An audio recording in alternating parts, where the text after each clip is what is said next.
ही कृपा आहे. जसं मराठीमध्ये म्हणतात आई वडिलांची कृपा,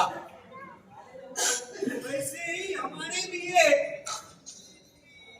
देव यानी कि भगवान और गुरु ये हमारे लिए माई बाप है. इनकी कृपा से ही हमारी जो लायकात प्रकट हुई और हमारे को ये स्तर तक पहुंचाया गया है.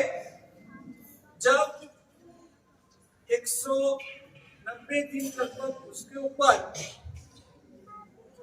इतने दिन पहले जब योग की शुरुआत हुई, तपस्या की शुरुआत हुई, मेरी कोई शक्ति थी नहीं, पर अशक्त ऐसे हमारे को भी वो देव गुरु की कृपा यहाँ तक पहुंचा गई और तपस्या हंसते रमते खेलते आज पूर्णता की ओर आई है.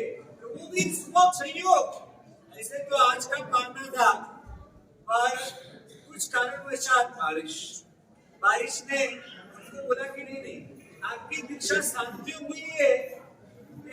परम पूज्य पद्मकृति सागर जी मैंने के साथ में हुई है, तो आपको पालना भी साथ में करना है. ऐसे ही गांव नजदीक के संसारी गांव घोड़ा और घोड़ा, तो देव गुरु की असीम कृपा का चमत्कार ये कली काल में नहीं होता. कौन कहता है? ये चमत्कार ही है. असलियत में तो ये सब बातों को अपने बहुत सारे गुरु भक्तों के मुख से अपन ने जान ली है, और अभी अपने को ये जानना है कि देव गुरु की शक्ति को किस तरीके से अपने को झीलना है. बारिश जोरों से गिर रही है, पर मटका उल्टा है तो पानी नहीं भरेगा. मटके के अंदर होल है तो भी पानी नहीं भरेगा. पर जब मटका परिपूर्ण है, मटका में कोई होल नहीं है, या और मटका भी सीधा है, तो ही उसके अंदर पानी भरेगा. तो मटके को सीधा करने का काम वो भी देव गुरु की कृपा ही कर सकती है. अपने जीवन के अंदर ज्ञान रूपी जल से अपनी आत्मा परिपूर्ण हो जाए, अज्ञान का अंधकार टल जाए, तो भय निकल जाए. भय निकले तो भाव का प्रकटीकरण हो. भय तब होता है जब कोई पराया लगता है, तब भय रहता है. देव गुरु की कृपा से वो भाव प्रकट होता है. क्यों? क्योंकि सब जीव मात्र, विश्व के एक प्राणी मात्र, सभी जीव अपने लगते हैं. ये तपस्या आपको क्या लगती है? ऐसे ही कर लिए? नहीं, वो तो जीवों के उत्कृष्ट प्रेम के कारण ये तपश्चर्या हो गई है, करनी नहीं पड़ी है. आयन मतलब क्या है? 6 विघे का त्याग वो करना नहीं पड़ा है, हो गया है. कैसे?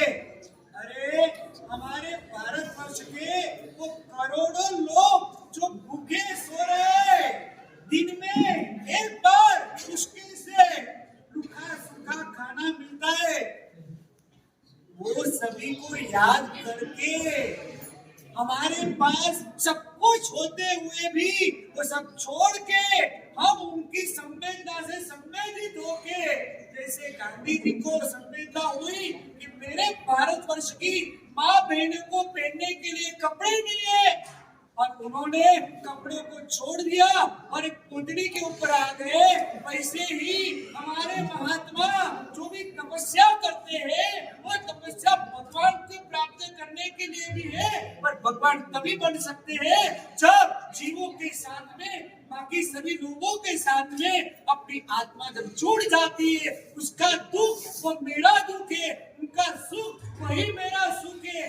यह भावना अंदर जड़ होती है, तब तपस्या करनी नहीं पड़ती है, तब तपस्या हो जाती है.